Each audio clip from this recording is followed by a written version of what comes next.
Too many words, niggas ain't showing no proof. Yeah. Too many words, yeah. Too many words, niggas ain't showing no proof. They gave me they word, niggas fell short on that too. Yeah. How I'm supposed to feel knowing that I go by the name of Rico Music, coming straight out of Northside Columbus, Ohio, you know, and I'm here with This Only Happens in Ohio. We here at Royal Lounge. Shout out to my dog Ryan, you know what I mean? So we about to get it popping, man. I'm here with my dog Watts. This Only Happens in Ohio. Let's get it popping. All right. You said you're from Columbus, right? Yes, sir. What part? Any particular part? Northside, number streets, 24th from Cleveland. All right, cool. So, growing up, tell me a little bit how what? Single mom, you know, me and my sister, growing up with Mom Dukes. She trying to make it happen. You know, me trying to stay consistent and keep my grades going to school. Little sis doing the same thing, staying productive, doing football at the time, and you see what I'm saying? So that type, you know, single mom trying to make it happen, man. But we made it up out that joint though. So who was some of your inspirations? Music-wise, Kanye. Kanye, my favorite rapper. And I feel like I say that because a lot of times Kanye is misunderstood. He's misinterpreted. Like his vision isn't seen until it's done. You see what I'm saying? And I know how that shit feel. Like, bro, artist, so am I. He real tapped in with, you see what I'm saying, like family, real indebted with his mom, so am I. You see what I'm saying? And plus on top of that, he a great, and that's also how I view myself. So I just feel like when you get to narrowing down like who your favorite rapper is and shit like that, I feel like it also need to play a part into like what you doing and you see what I'm saying, like how that's helping you grow. All right, so how long you been making music? With that being said. All my life, but on a serious tip, 7 years. 7 years? Yeah. All right, so what was that moment when you said, I'm about to take this serious? Like, was it something like the homies like inspiring you, or was it just Like it's just like a passion for it, for real. Like me knowing like what I know how to do and then what I educate myself on and then what I'm still thriving to learn at the end of the day. Like I'm a sponge with the shit, you see what I'm saying? So I'm always a student of the game. I'm always trying to learn new shit, always trying to figure out what I could do to perfect my craft, you see what I'm saying? So, but on the uprise of all of this, it's like I seen like people around me doing music and they was doing it because it was trendy. But on the other hand, it's like I really had some shit to talk about. You see what I'm saying? Like I'm learning how to, you know, conceal myself from the world when I'm going through shit and not tell people the shit that I'm going through. But music give me the ability to do that shit without feeling judged.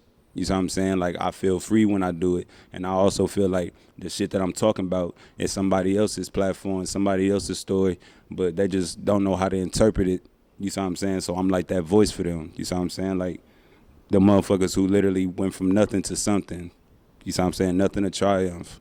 That's my crowd. That's my speed. That and the females. That's what I cater to.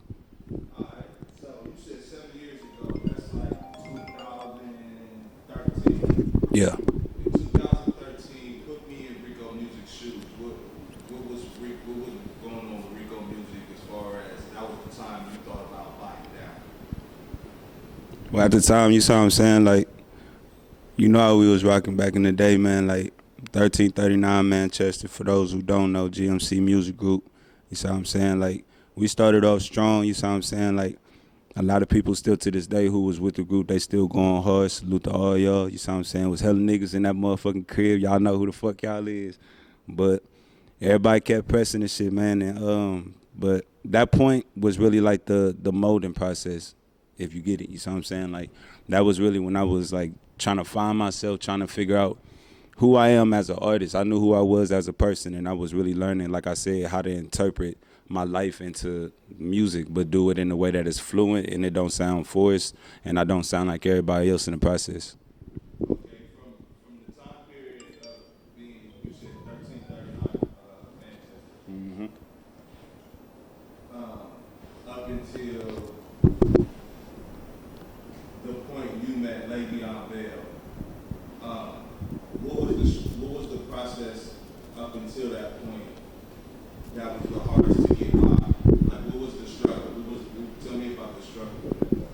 I feel like the struggle part for real was just balancing out my consistency.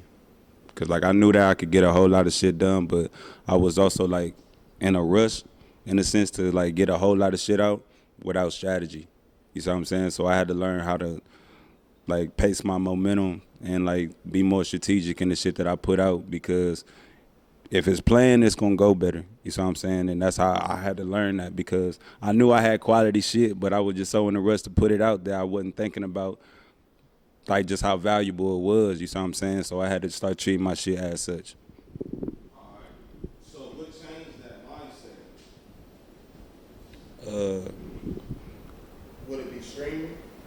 Yeah, I say streaming definitely changed the mindset, because all artists for real, like as far as like the streaming thing go, like a lot of niggas would still do the hard copies, like they'll still do the physical copies and shit like that of their projects, but the streaming thing really reveals who has fans. Anybody could go out here, print 500 copies, 1,000 copies of their CD, and go tell the world that I'm grinding because I just spent this much on 1,000 CDs. But if you still got 1,000 CDs after 2 months, you just wasted your bread. Now, when it comes to streaming, you still have the ability to first build your fan base, see who fucking with you, and then you could put the music out and see the, like you saw what I'm saying, see the reception of the shit and see how they take into it. So I feel like streaming is way more easier.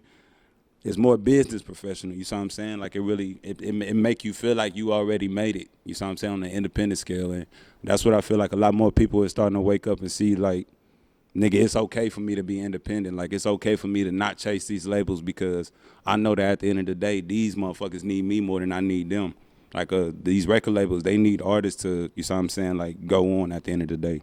Because without us, you see what I'm saying, like, they not a label. They just niggas trying to find.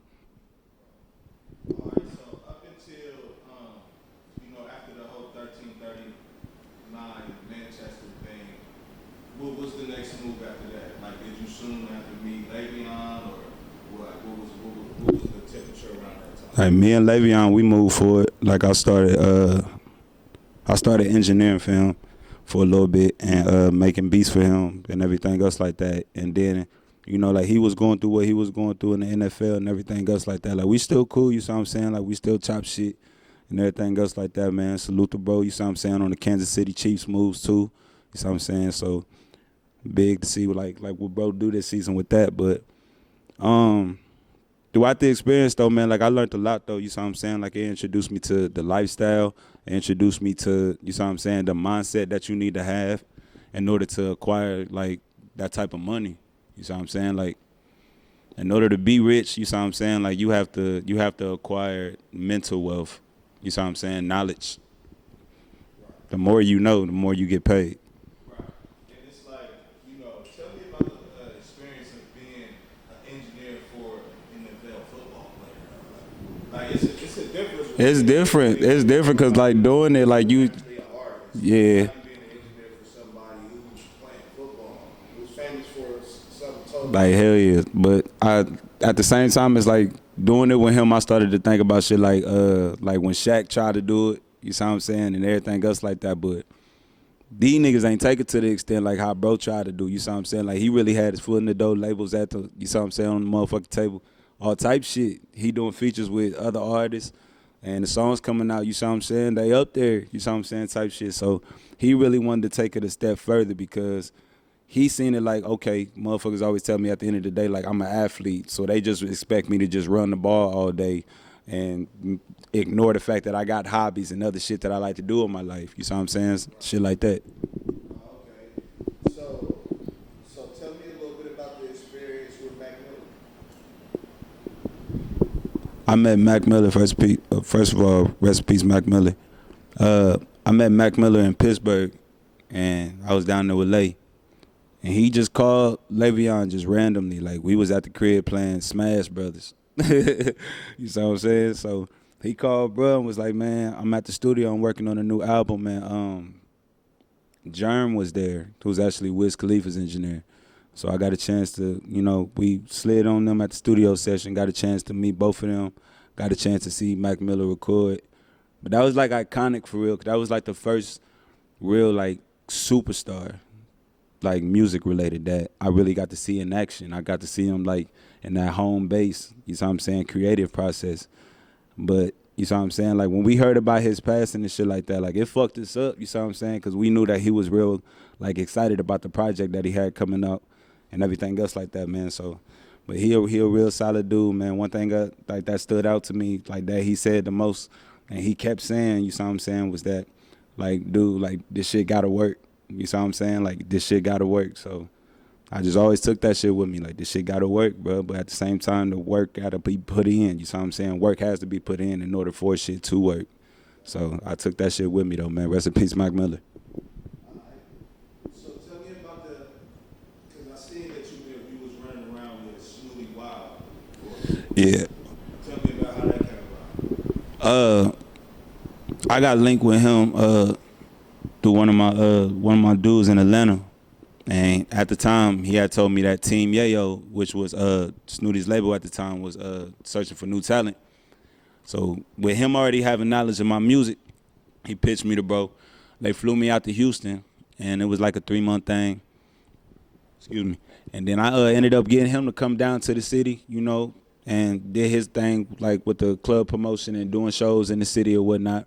It was a good move, real good look, man, but you know, Snottie had a, you know, little situation. I ain't gonna speak too much on it, but, you know, free Snottie, man. Free Snottie Wild.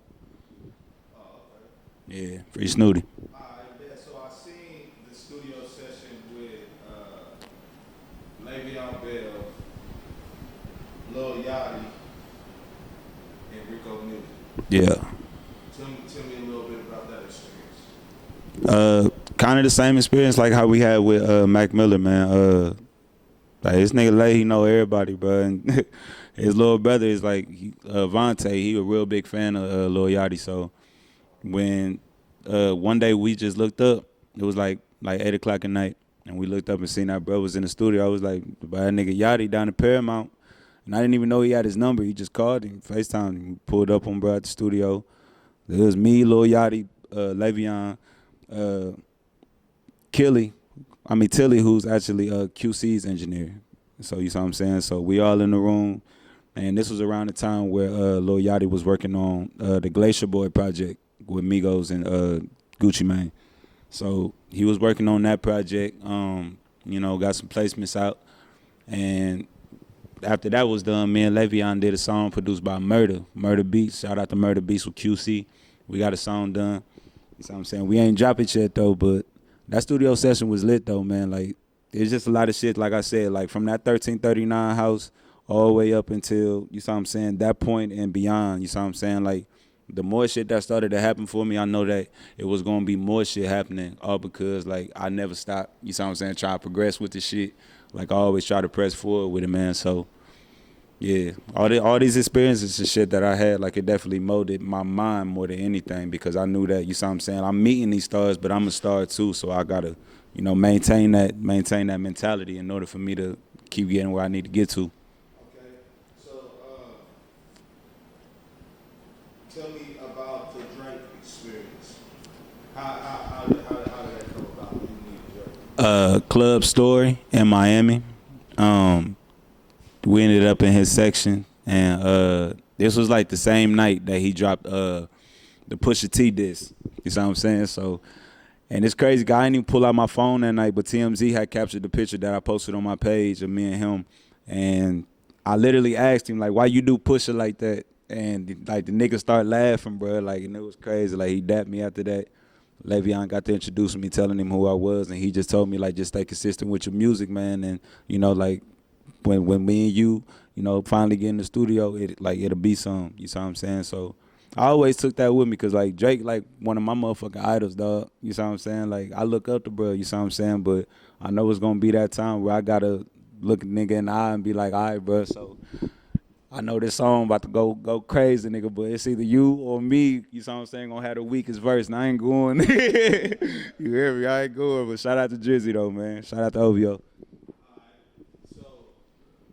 Through the whole journey of, trying to become top tier and trying to complete all your goals, what have been some of the obstacles? The biggest obstacle that I can point out for real, has been the fact that I can't.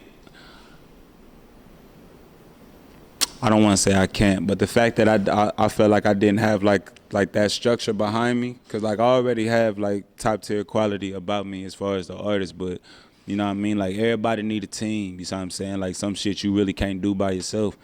You know what I mean? So ever since I got to building, like with my team and everything else like that, like my niggas and like my business partners and everybody else like that, like shit been rolling for real, man. Like it's been giving me new insight, you know what I mean? Like helping me find my sound with my music, giving me better perspective on who I am, you know what I'm saying, as an artist.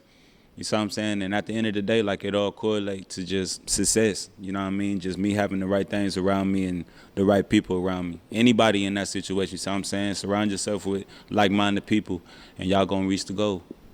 All right. So recently I seen Fat Joe commenting. I seen Fat Joe posting, about you. How did that relationship come about? He reached out. That's most recently, right? Yeah, he reached out to me 2 days after I dropped my deluxe project. So I dropped out on the 7th. He hit me up on the 9th of September. And he DM'd me and said, you feel me, like, you ready to work? So I'm like, hell yeah, you see what I'm saying? So he kept up with me, you see what I'm saying? Started following my moves, following my music.